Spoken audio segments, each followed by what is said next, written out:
1장 1절부터 9절까지 말씀 교독하겠습니다. 그들이 암비볼리아와 아볼로니아로 다녀가 데살로니가에 이르니 거기 유대인의 회당이 있는지라 자기의 관례대로 그들에게로 들어가서 새 안식일에 성경을 가지고 강론하며 뜻을 풀어 그리스도가 해를 받고 죽은 자 가운데서 다시 살아나야 할 것을 증언하고 이르되 내가 너희에게 전하는 이 예수가 곧 그리스도라 하니 그 중에 어떤 사람 곧 경건한 헬라인의 큰 무리와 적지 않은 귀부인도 권함을 받고 바울과 실라를 따르나 그러나 유대인들은 시기하여 저자의 어떤 불량한 사람들을 데리고 때를 지어 성을 소동하게 하여 야손의 집에 침입하여 그들의 백성에게 끌어내려고 찾았으나 발견하지 못하매 야손과 및 형제들을 끌고 읍장들 앞에 가서 소리질러 이르되 천하를 어지럽게 하던 이 사람들이 여기도 이르매 야손이 그들을 맞아 들여도다. 이 사람들이 다 가이사의 명을 거역하여 말하되 다른 임금 곧 예수라 하는 이가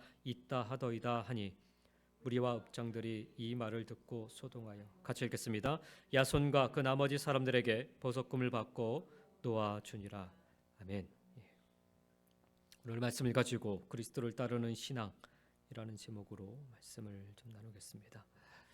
실라 그리고 디모데와 함께 빌립보를 출발한 바울은 암비볼리와 아볼로니아를 거쳐서 빌립보에서 약간 서남쪽으로 100마일 정도 떨어진 데살로니가로 갔습니다. 데살로니가에는 빌립보와는 달리 적지 않은 유대인들이 살고 있었습니다. 바울은 평소의 습관대로 그래서 유대인 회당을 찾아 새 안식일에 걸쳐서 그곳에 있는 사람들에게 예수 그리스도의 복음을 전했습니다. 바울이 전한 복음의 핵심은 반드시 죽으셔야만 했고 또 죽은 자 가운데서 반드시 다시 사셔야만 했던 이 예수가 곧 그리스도다라는 것이었습니다. 인간의 죄값을 대신 치러 주시기 위해 반드시 죽으셔야만 했고 인간에게 영원한 생명의 길을 열어주시기 위해 죽은 자 가운데서 반드시 다시 사셔야만 했던 그 예수님이 아니고는 이 세상 그 누구도 그리스도, 다시 말해 메시아인 구원자일 수가 없다라는 의미였습니다. 바울의 이 메시지를 들은 이들 중에 어떤 사람, 오늘 4절에 그러죠. 곧 경건한 헬라인의 큰 무리와 적지 않은 귀부인도 권함을 받고 바울과 실라를 따랐다라고 적고 있습니다. 그러고 보면 데살로니가의 유대인 회당에는 유대인만 모여 있었던 것은 아니었습니다. 경건한 헬라인의 무리라고 적혀 있습니다. 즉 유대교로 개종한 많은 헬라인들과 적지 않은 귀부인들이 그곳에 있었다라는 말입니다. 데살로니가의 유력한 지도자들의 부인으로 상류층에 속한 그 귀부인들 역시 유대교로 개종한 헬라인들이었습니다.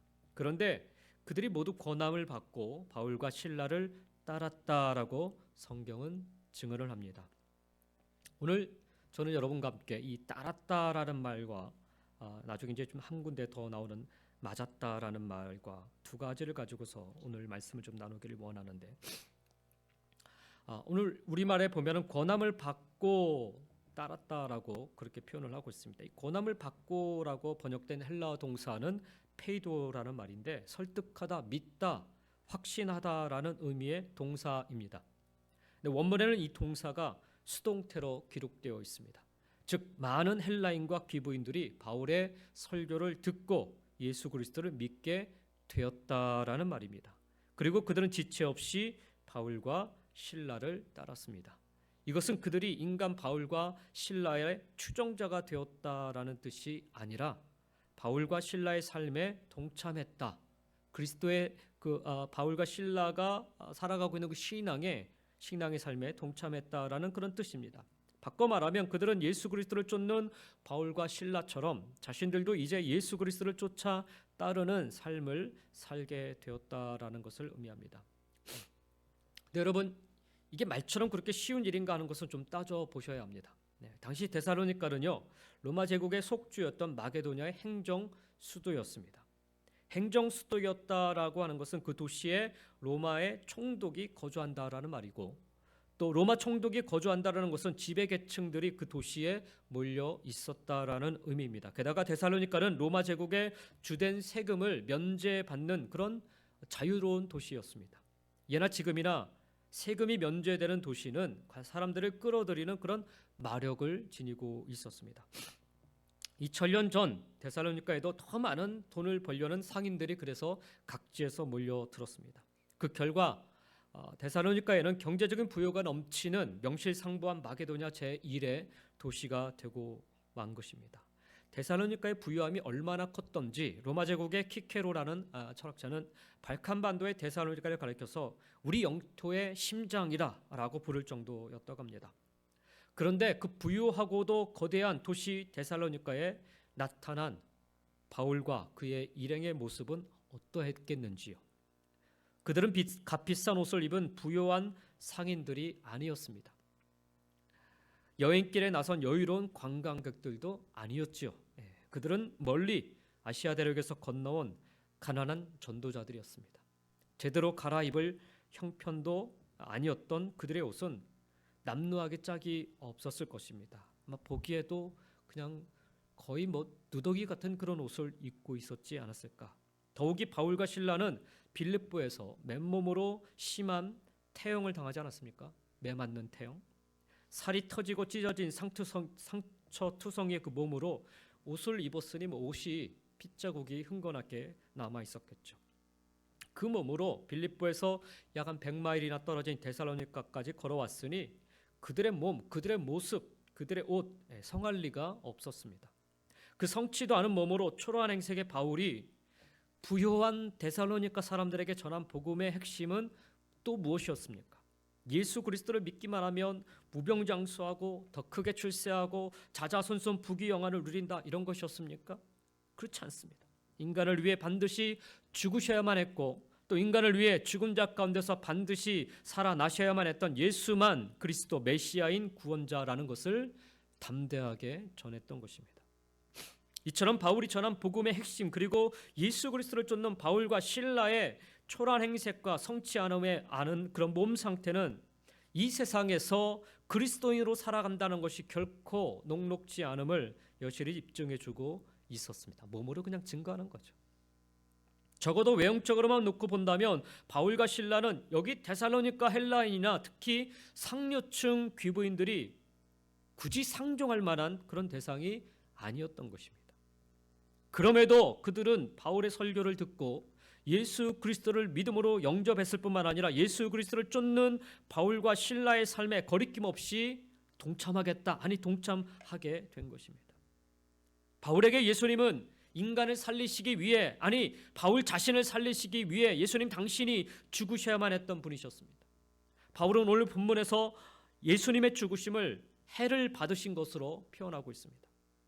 예수님께서는 인간을, 아니 바울 자신을 살리시기 위해 죽음의 해를 받으신 것조차 아랑곳하지 않으셨던 것입니다. 그러므로 바울에게 예수 그리스도를 쫓는다라는 것은 예수 그리스도를 본받아서 예수 그리스도의 뜻을 위하여서 자신이 받아야 할 어떤 고난이나 어떤 해가 있다면 기꺼이 감수한다라는 것을 의미했습니다. 그래서 바울은 이 이후에 고린도에서 데살로니가 교인들에게서 보낸 편지인 데살로니가 전서에서 이렇게 증언을 하고 있습니다. 데살로니가 전서 2장 1절과 2절의 말씀인데, 형제들아 우리가 너희 가운데 들어간 것이 헛되지 않은 줄을 너희가 친히 아나니 너희가 아는 바와 같이 우리가 먼저 빌립보에서 고난과 능욕을 당하였으나 우리 하나님을 힘입어 많은 싸움 중에 하나님의 복음을 너희에게 전하였노라 라고 얘기합니다. 바울이 빌립보에서 우리가 잘 아는 것처럼 한 여인을 구해주지 않았습니까? 더러운 귀신에 사로잡혔던 악덕 고용주들에게 착취당하던 그런 가난한 여인이었습니다. 바울이 그 가난한 여인을 더러운 귀신의 손에서 구해줄 때 그 일로 인해서 사람들로부터 칭찬을 받고 박수갈채를 받으리라 그런 기대를 했을까요? 오히려 그 반대였습니다. 바울은 그 여인을 통해 막대한 돈을 벌던 악덕 고용주들의 농간으로 반드시 고난과 능욕을 당할 것을 잘 알고 있었습니다. 그러나 그는 고난과 능욕을 피하지 않았습니다. 자신이 해를 받음으로 그 가련한 여인이 예수 그리스도 안에서 구원을 받을 수만 있다면 그것이 곧 주님의 뜻임을 믿었기 때문입니다. 데살로니가에서도 마찬가지예요. 데살로니가의 모든 사람이 바울 일행을 환영한 것은 아니었습니다. 데살로니가에도 바울 일행을 해치려는 사람들이 많이 있었습니다. 그럼에도 바울은 방금 확인한 것처럼 하나님을 힘입어 많은 싸움 중에 하나님의 복음을 너희에게 전하였다라고 데살로니가 교인들에게 직접 밝혔던 것입니다. 바울의 설교를 듣고 예수 그리스도를 영접한 데살로니가의 경건한 헬라인들과 그 귀부인들은 바로 그와 같은 바울과 실라의 삶에 동참하였던 하였던 것입니다. 빛나는 그런 삶을 쫓아 보였기 때문에 그들이 동참한 게 아니라는 거예요. 남루하고 해를 받은 모습으로 고난당하는 그런 삶을 살았던 그들의 삶에 동참하기로 결단하고 또 동참하였던 것입니다. 길이요 진리요 생명이신 예수 그리스도를 쫓기 위해 이 세상에서 받아야 할 해가 있다면, 고난이 있다면 자신들로 기꺼이 감수하겠다라는 공개적인 선포였던 것입니다. 이런 면에서 보면 그들은 비시디아 안디옥의 유력자들과 또 그 귀부인들과는 근본적으로 달랐던 것을 보게 됩니다. 비시디아 안디옥의 유력자들과 귀부인들은 유대인들의 거짓 모함에 선동당해서 바울 일행을 박해하죠. 아예 그 도시에서 추방해버리고 말았습니다. 그들에게는 바울이 전하는 예수 그리스도를 쫓기 위해 스스로 고난을, 해를 당한다는 것은, 감수한다는 것은 상상도 할 수 없는 일이었던 것입니다. 그들이 세상에서는 귀인이고 귀부인으로 불렸을지언정 하나님 앞에서는 절대로 그렇게 불림을 받을 수 없었습니다. 세상에서는 소유가 많거나 직책이 높으면 귀인 혹은 귀부인으로 불립니다. 사장님, 사모님 소리 듣는다는 말이에요. 그러나 하나님 앞에서는 주님의 증인으로 살기 위해 이 세상에서 당해야 할 해를, 고난을 기꺼이 감수할 줄 아는 사람이 귀인이고 귀부인인 것입니다. 제가 제 아내가 저랑 이제 결혼을 할 때 사모님 소리를 들어야 되는 것 때문에 좀 갈등을 많이 했어요. 그래서 제가 설득을 하느라고 좀 애를 좀 먹었습니다. 미국에서 사역을 하면 그런 거 걱정 안 해도 된다고. 사실은 이제 그런 걱정을 사실 할 수밖에 없었는데, 근데 제가 오늘 이 말씀을 준비하면서 그런 생각이 들었어요. 그렇구나. 목회자의 사모가 사모님 소리를 들어야 되는 것은 어떤 신분이 고귀해서도 아니고 사람들 앞에 존경받아서도 아니고 해를 받은 것을 기꺼이 감수하는 자리이기 때문에 그 소리 듣는 거구나라는 생각이 들었습니다. 우리는 뭔가 좀 대접받고 잘 되는 것을 좋아하지만, 그러나 하나님 보시는 입장에서는, 하나님이 인정하시는 귀인은 사실 하나님 앞에서 주님의 증인으로 살기 위해 이 세상에서 당해야 될 고난과 해를 기꺼이 감수할 줄 아는 그런 사람이다라는 생각을 오늘 말씀을 통해 깨닫게 됩니다. 바울 일행의 초라한 행색과 성취 못한 몸 상태, 그리고 바울이 전하는 복음의 핵심을 자신들의 두 눈과 두 귀로 똑똑히 보고 듣고서도 그들의 삶에 지체 없이 동참한 오늘 본문 속의 헬라인과 귀부인들이야말로 하나님 앞에서의 진정한 귀인이고 귀부인인 줄 믿습니다. 그러면 왜 예수 그리스도를 믿는 사람은 이 세상에서 해를 당해야 합니까? 그리스도인이 된다라는 것은 자기 중심적으로 살던 사람이 주님의 말씀을 쫓아 사는 것이기 때문입니다. 자기 개인의 이익을 위해 수단과 방법을 가리지 않던 사람이 공적인 이익을 지키면서, 공익을 지키면서 정직하게 살아가는 것이고, 또 이기적인 삶을 살던 사람이 예수 그리스도 안에서 다른 사람을 사랑하는 이타적인 삶을 사는 것입니다. 그러므로 그리스도인이 된다라는 것은 그리스도인이 되는 순간부터 이전 삶과 비교하여 기꺼이 해를 감수하는 것입니다. 옛날 박해 시절에 바울과 실라처럼 육체적인 위협과 고통과 고난을 당하지 않는다 할지라도 어느 순간부터 예수 그리스도를 믿기 때문에 정직하게 살고 그 이전에 비해 줄어든 소득을 감수해야만 하는 것, 또 자기만을 위해서 살았는데 이제는 남을 배려하고 이타적인 삶을 살기 위해서 자기가 편한 대로 살던 그런 삶의 그런 방식을 바꿔 삶의 불편을 받아들여야만 하는 것, 이것이 바로 기꺼이 해를 감수하며 살아가는 모습인 것입니다. 따라서 예수 그리스도를 믿는다면서도 예전에 비해 손해를 보거나 불편한 삶을 감수하려 하지 않는다면 그 사람은 주일의 교회를 찾는 종교인, 썬데이 크리스천이라고 할 수 있죠. 종교인일 수는 있어도 예수 그리스도를 믿고 쫓는, 예수 그리스도를 따르는 신자라 부를 수는 없는 것입니다. 그런 종교인을 통해서는 예수 그리스도의 생명의 역사는 일어나지 않습니다. 우리를 살리시기 위해 반드시 죽음의 해를 당하셔야만 했던 예수 그리스도의 생명은 그 생명을 쫓기 위하여 자발적인 손해와 불편을 기꺼이 감수하려는, 해를 당할 것을 각오하는 그런 신자의 삶을 통해 역사하기 때문입니다. 따라서 사랑하는 성도 여러분, 그리스도를 따르기를 원하신다면 해를 당함을 각오하고 감수하셔야 됩니다. 두 번째로, 그리스도를 따르기 원하신다면 다른 이들을 맞이해주는 삶을 사셔야 됩니다. 데살로니가라는 곳에는 올림푸스 산이 아주 가까이에 있었습니다. 어느 도시보다도 이 올림푸스 산에는 이 헬라의 그 신화적인 것들이 가득한 곳이에요.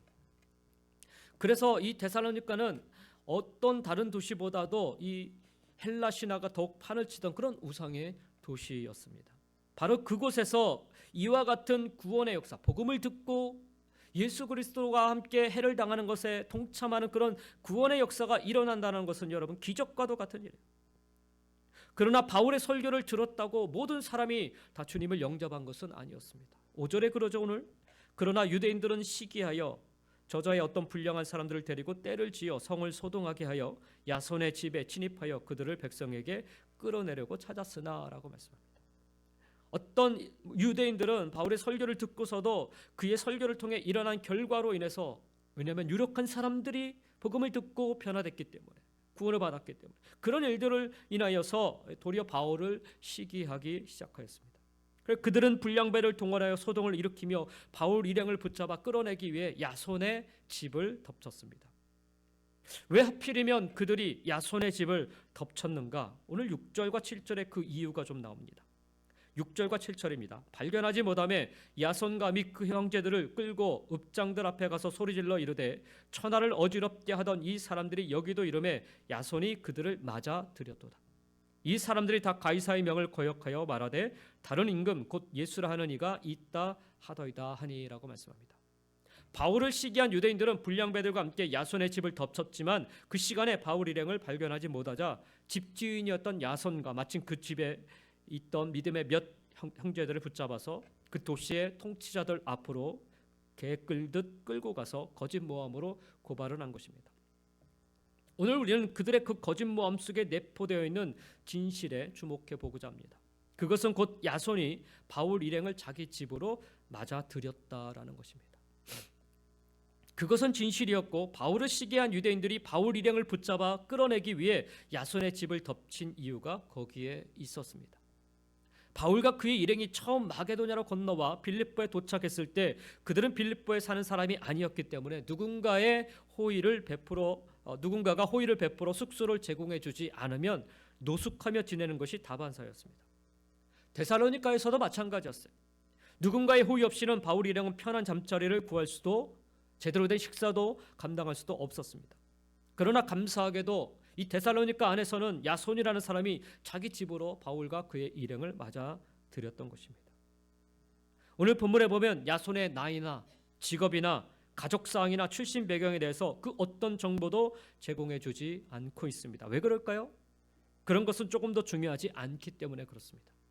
중요한 사실은 야손 역시 바울의 설교를 통해 주님을 영접한 그리스도인이었다는 것입니다. 그렇지 않고서야 그가 바울 일행을 자기 집으로 맞아들였을 리가 없습니다. 여기 우리말로 맞아들이다라고 번역된 헬라어 동사는 휘포데코마이라는 단어입니다. 휘포데코마이, 영접하다, 환대하다라는 의미입니다. 이 말은 건성으로나 형식적으로가 아니라 야손이 바울 일행을 자기 손님으로 기꺼이 맞아들였다라는 것입니다. 정말 기쁨으로 맞아들였다라는 거예요. 야손이 바울 일행을 하루 혹은 이틀만 자기 집을 숙소로 제공했을까요? 오늘 본문에 의하면 바울은 데살로니가 그 유대인 회당에서 세 안식일에 걸쳐서, 다시 말하면 3주에 걸쳐서 예수 그리스도의 복음을 전하였다고 합니다. 이를 근거로 계산해 보면 바울이 데살로니가에서 최소한 3주 이상을 머문 셈이 됩니다. 그러나 대부분의 학자들은 바울 일행이 데살로니가에서 수개월 동안 체류한 것으로 그렇게 보고 있습니다. 낯선 여행객들에게 한두 주 호의를 베풀 수는 있을지 모르겠습니다. 그러나 아무런 기약 없이 몇 개월 동안 자기 집에서 묵게 한다는 것은 결코 쉬운 일이 아닙니다. 그럼에도 데살로니가의 야손은 아시아 대륙에서 건너온 이 뜨내기와 같은 바울 일행을 기꺼이 자기 집에 자기 집을 제공해서 이렇게 숙소를 제공해서 호의를 베푸는 것을 보게 됩니다. 2000년 전 초대교회가 인류 역사를 새롭게 할 수 있었던 것은 베드로나 요한이나 바울과 같은 위대한 사도들이 있었기 때문입니다. 그러나 베드로나 요한과 바울과 같은 그런 사도들 역시 우리와 똑같이 유한한 인간이었음을 감안한다면 어찌 그들의 힘만으로 하나님의 역사가 새로워질 수 있었겠습니까? 오늘 본문의 야손처럼 이름도 없이 빛도 없이 자신의 자리에서 사도들을 도와 주님의 뜻을 실천한 수많은 그리스도인들이 있었기에 가능한 일이었습니다. 바울은 고린도전서 15장 10절을 통해 내가 나된 것은 하나님의 은혜로 된 것이다라고 고백을 하고 있지요. 예수 그리스도를 부정하고 교회를 짓밟았던 폭도였던 자신이 주님의 증인으로 살게 된 것은 전적으로 주님의 은혜 덕분이라는 고백입니다. 자기가 뭘 잘해서가 아니라는 거예요. 그렇다면 바울이 언급한 주님의 은혜는 대체 바울에게 어떻게 임했는가? 매일 하늘에서 뚝뚝 떨어져 내리거나 반대로 땅에서 불쑥불쑥 솟아올랐습니까? 그렇지 않습니다, 여러분. 바울에게 임한 주님의 은혜는 언제나 사람을 통해 임했습니다. 다메섹 도상에서 주님을 만난 이후에 그 주님의 빛에 사로잡힌 바울은 그만 시력을 잃어버리고 말지요. 한순간에 시력을 상실한 바울은 다메섹에 입성해서도 식음을 전폐한 채 아무것도 할 수가 없었습니다. 그때 주님께서 통하는 사람이 아나니아라는 주님의 제자였습니다. 그리스도인이었던 아나니아는 바울이 얼마나 반그리스도적인 인물이었는지를 잘 알고 있었어요. 그는 처음에는 주님께 이의를 제기하였지만 마침내 주님의 명령에 순종하여 바울을 찾아가 그의 머리에 손을 얹고 기도해 주었습니다. 그와 동시에 바울은 눈에서 비늘 같은 것이 벗어지면서 시력을 다시 회복할 수 있었습니다. 바울 스스로 시력을 회복한 게 아니었다라는 말입니다. 다메섹의 그리스도인들을 체포하기 위해 다메섹을 찾았던 바울이 그리스도인으로 거듭나자 다메섹에서 예수 그리스도의 복음을 전하기 시작하자 이번에는 다메섹의 유대교인들이 바울을 배교자로 간주하여 죽이려 했습니다. 그들이 바울을 죽이기 위해 군사를 매수하고 밤낮으로 성문을 지키자 다메섹의 그리스도인들은 목숨을 걸고 한밤중에 바울을 광주리에 담아 성 위에서 내려 피신시킵니다. 바울이 뛰어난 능력을 갖고 있었기 때문에 그 위기를 벗어난 게 아니라 돕는 이들이 있었다라는 거예요. 예루살렘으로 올라갔던 바울은 그곳의 그리스도인들과 함께 동역하기를 원했지만 교회를 짓밟았던 그의 전력을 잘 알고 있던 예루살렘의 그리스도인들은 그를 흔쾌히 받아주지 않았습니다. 바울의 회심을 전적으로 믿을 수 없었기 때문입니다. 그의 진정성을 확인할 수가 없었어요. 그때 바울이 주님의 은혜 속에서 진정한 그리스도인이 되었음을 보증해 준 사람이 바나바였습니다. 바나바가 없었다면 아마 사울은 예루살렘 교회 문턱을 밟다가 돌에 맞아 죽었을지도 모르겠어요. 근데 그 바나바 덕분에 바울은 예루살렘 교회의 일원이 되어서 사도들과 교제할 수 있었습니다. 예루살렘의 유대교인들 역시 바울을 죽이려 하자 예루살렘의 그리스도인들이 바울을 보호하기 위해서요, 예루살렘에서 약 한 100km까지 떨어진 가이사랴까지 바울과 동행해 줍니다. 그곳에서 바울을 그의 고향 다소로 조용히 보냅니다. 그 이후 젊은 바울은 고향 다소에서 무려 13년 동안 칩거해야만 했습니다. 13년이 지났을 때 당시 수리아 안디옥 교회 목회자로 부임했던 바나바가 안디옥에서 약 한 110마일 정도 떨어진 바울의 고향 다소까지 직접 찾아가 바울을 자신의 동역자로 영입하였습니다. 그때까지 교회 목회 경력이라고는 전무했던 바울을 안디옥 교회 공동 목회자로 세워준 사람이 바로 바나바였습니다. 안디옥 교회에서 파송받아 선교를 할 때도 바나바와 결발한 바울이 자칫 선교를 접을 수도 있는 그런 위기 가운데 성공적으로 2차 전도 여행을 시작할 수 있게끔 바울과 동행한 사람이 있는데 그 사람이 누구냐면 바로 예루살렘 교회 출신의 실라라는 사람이었습니다. 그리고 루스드라로 옮겨와서는 젊은 청년 디모데가 바울 일행에 합류합니다. 걸어서 전도 여행을 다녀야 하는 바울에게 청년 이 디모데의 합류는 더없이 큰 힘이 되었을 것입니다. 또한 드로아에서는 의사 누가가 바울 일행에 합류하였습니다. 의사 누가는 말년에 바울이 로마 지하 감옥에 갇혔다가 순교할 때까지 바울 곁을 지키면서 바울의 건강을 책임져주고 바울의 주치의가 되었습니다. 그뿐만이 아니었습니다. 누가는 고등학문 습득을 통해서 연마한 아주 그 수려한 그 문장 실력으로 바울의 일거수일투족을 우리가 지니고 있는 이 사도행전 속에 모두 다 기록하였습니다. 또한 드로아에서 마게도냐 사람의 환상을 본 바울이 일행과 함께 에게를 건너서 유럽 대륙인 마게도냐 주요 도시 빌립보로 찾아갔을 때도요, 거기에 바울을 맞이하고 돕는 사람이 준비되어 있습니다. 그게 바로 누구냐면 루디아라는 사람이에요. 그리고 빌립보 감옥에 갇히게 되므로 그 감옥 간수장과 그의 가족을 만나게 되지요. 결국엔 루디아와 그 간수장 가족을 통해 빌립보 교회가 세워지게 되었습니다. 오늘 본문 속 데살로니가에서는 이미 확인한 것처럼 야손이라는 사람이 바울 일행을 자기 집으로 맞아들였습니다. 근데 보면 바울이요, 그 이후에 고린도에서 이 데살로니가 교인들에게 써보낸 편지에 보면 데살로니가 전서 2장 9절에 이렇게 증언을 하고 있어요. 형제들아, 우리의 수고와 애쓴 것을 너희가 기억하리니 너희 아무에게도 폐를 끼치지 아니하려고 밤낮으로 일하면서 너희에게 하나님의 복음을 전하였다.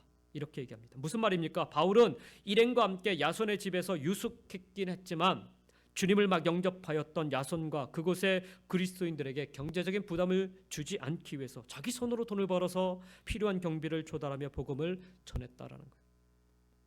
근데 사실 객지에서 그것은 쉬운 일이 아니었죠. 바울은 그때 상황과 관련하여서 빌립보 교인들에게 쓴 편지에 이런 이야기를 밝히고 있습니다. 데살로니가에 있을 때에도 너희가 한 번뿐 아니라 두 번이나 나 있을 것을 보내었도다. 데살로니가에서 자비량으로 전도 활동을 하고 있는 바울의 일행의 소식을 전해 들었던 이 루디아와 감옥 간수를 포함한 빌립보 교인들이 두 번씩이나 헌금을 모아 바울에게 보냈던 것입니다. 바울 혼자 잘나서 뛰어나서 이 모든 일을 했던 것이 아니라는 거예요. 빌립보서 4장 15절에 의하면 마게도냐에서 전도 활동을 마친 바울이 마게도냐 지역을 벗어나서 아가야 지역으로 향하여 갈 때도 빌립보 교인들은 또다시 바울에게 헌금을 보냅니다. 보면 사도행전 9장에서부터 주님으로부터 구원의 은총을 입은 바울이 오늘의 본문에 데살로니가를 방문하기까지 약 한 20년이라는 시간이 소요돼요. 그 20년 동안 지금까지 살펴본 것처럼 바울이 어느 곳으로 가든 바울이 예상치도 않았던 사람들이 항상 바울을 맞아주었고 항상 바울을 아낌없이 도왔습니다. 바울을 맞아주고 도왔던 그 수많은 사람들이 없었던들 2000년 전 지중해 세계를 누비고 다니는 위대한 전도자 바울은 존재할 수 없었을 것입니다. 오늘 본문 이후에도 마찬가지였습니다. 바울이 로마에서 참수형을 당해 죽을 때까지 바울 곁에는 항상 바울을 돕는 사람이 있었고 그들의 도움으로 바울은 우리가 성경을 통해 아는 것과 같은 위대한 사도 바울이 될 수 있었던 것입니다. 다메섹 도상에서 주님의 부르심을 받은 이후로 로마에서 순교하기까지 바울을 맞이했고 바울을 도왔던 그 수많은 사람들은 두말할 필요도 없이 주님께서 바울을 위해 동원하시어 바울에게 붙여주신 주님의 은총의 손길이었던 것입니다. 그 사실을 누구보다 잘 아는 바울이었기에 그는 그렇게 고백하는 거예요. 내가 나된 것은 나의 나된 것은 하나님의 은혜다라는 것이죠. 이 은혜를 고백하지 않을 수 없었던 것입니다. 누군가가 하나님의 은혜를 고백하고 그 누군가가 하나님의 부르심을 받아 주의 일을 감당할 수 있는 것은 아나니아가 바울을 맞아 주었듯 바나바가 바울을 맞아 주었듯 실라와 디모데와 누가가 바울을 맞아 주었듯 루디아와 간수장과 그 야손이 바울을 맞아 주었듯 그리스도를 쫓아 그리스도를 따라 그 누군가를 맞아주는 삶을 살아가는 이들이 있었기 때문입니다. 우리가 이 땅에 태어난 이래 오늘 그리스도인으로 이 자리에 앉아 있기까지 우리의 지난 삶을 되돌아보시기 바랍니다. 되돌아보면 되돌아볼수록 우리 각자의 지나온 삶이 바울의 삶과 똑같지 않습니까?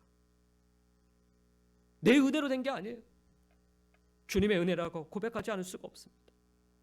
주님을 알지 못하던 우리를 부르시고 오늘 이 자리에 그리스도인으로 앉히시기까지 주님께서는 우리 각자를 위해 얼마나 많은 사람들을 동원하셨는지 전혀 예상치도 않았던 사람들로 하여금 우리에게 도움의 손길을 내밀게 하신 적도 얼마나 많으셨는지 주님께서 우리 각자를 위해 동원하시고 붙여주셨던 그 많은 사람들이 없었더라면 우리는 결코 오늘 이런 모습의 그리스도인으로 이 자리에 앉아 있지는 못할 것입니다. 그러니 여러분 나의 나된 것은 오직 주의 은혜입니다 라고 고백하시며 감사하실 수 있기 바랍니다. 그리고 이제는 우리가 그 일을 해야 할 차례입니다. 예수 그리스도를 쫓아 예수 그리스도를 따라 사시면서 다른 누군가를 기쁨으로 따뜻하게 맞아주시기 바랍니다. 자기 앞가림도 못하는, 앞을 제대로 보지 못하는 그런 지체가 있습니까? 아나니아처럼 그들을 찾아가 안아주시고 먹여주시고 손 얹어 기도해 주시오 맞아주시기 바랍니다. 다른 사람들에게 신뢰를 얻지 못해서 사업도 제대로 하지 못하고 번번이 실패하는, 번번이 외면당하는 그런 지체가 있습니까? 바나바처럼 그들을 위해 신은 보증인이 되어 맞아주시기 바랍니다. 불러 손잡아 함께 이렇게 세워주시는 동역자가 되어 맞아주시기 바랍니다. 삶의 위기 앞에 낙담하거나 절망한 지체가 있습니까? 사도 바울은 바나바와 결별한 이후에 아마 어쩌면 나는 더 이상 사역을 하지 말아야 되겠다라는 그런 마음을 갖지 않았을까 생각합니다. 그때 신라가 찾아왔고, 그때 디모데가 함께했고, 그때 누가가 동행해줘. 그렇게 절망 가운데, 위기 가운데, 낙담 가운데 있는 사도 바울에게 그렇게 함께해주는, 그의 곁에 머물러주는 사람이 있었기 때문에 바울은 힘내어 다시 사역의 자리에 설 수 있었습니다. 그런 위기 앞에 낙담하거나 절망한 지체가 있다면 그와 동행하는 동행자가 되어 맞아주시기 바랍니다. 그들의 인생 끝까지 함께해주는 진짜 친구가 되어서 맞아주시기 바랍니다. 모든 것이 낯설 수밖에 없는 이들이 있으십니까? 바울도 빌립보에 갔을 때도 그렇고 데살로니가에 갔을 때도 그렇고 모든 것이 낯설 수밖에 없어요. 그때 루디아처럼, 야손처럼 맞아주고 도와주는 그런 손길 있었기 때문에 빌립보의 교회가 세워질 수 있었고, 데살로니가의 교회가 세워질 수 있었고, 고린도의 교회가 세워질 수 있었고, 로마에도 교회가 세워질 수 있었다는 사실. 모든 것이 낯설 수밖에 없는 그런 아무것도 해보지 못한 사람들에게는 그렇습니다. 그런 사람들에게 친절한 도움의 손길이 되어 맞아주시기 바랍니다. 고통을 맨몸으로 맞고 아파하는 이들이 있으십니까? 간수장처럼 씻어주시고 치료해 주시고 싸매어 주시기 바랍니다. 이것이 바로 그리스도를 따르는 신앙의 모습인 것입니다. 여러분의 그리스도를 따르는 모습으로도 우리는 얼마든지 이 시대에 또 하나의 바울을 세워나갈 수 있음을 믿습니다. 하나님은 그렇게 사용하여 주실 것입니다. 바울이 그렇게 살았듯, 또 바울의 주변의 사람들이 그로부터 복음을 듣고 그렇게 살았듯 우리도 희생을 각오하고 감당하는 예수 그리스도를 쫓아 따르는 삶 살아갈 수 있기를, 그리고 다른 이를 기쁨으로 사랑으로 맞아주는 예수 그리스도를 따르는 삶 살아갈 수 있기를 예수님의 이름으로 간절히 축원드립니다. 저와 여러분의 그 모습을 통해 오늘의 또 다른 바울들이 세워질 것이고 오늘의 또 다른 하나님의 역사가 시작될 줄 믿습니다. 그 모습을 하나님 우리에게 기대하고 계십니다. 올 한 해 여러분 그렇게 그리스도를 따르는 삶으로, 신앙으로 하나님 앞에 쓰임받을 수 있는 저와 여러분 모두가 다 되시기를 예수님의 이름으로 간절히 축원드립니다. 기도하겠습니다.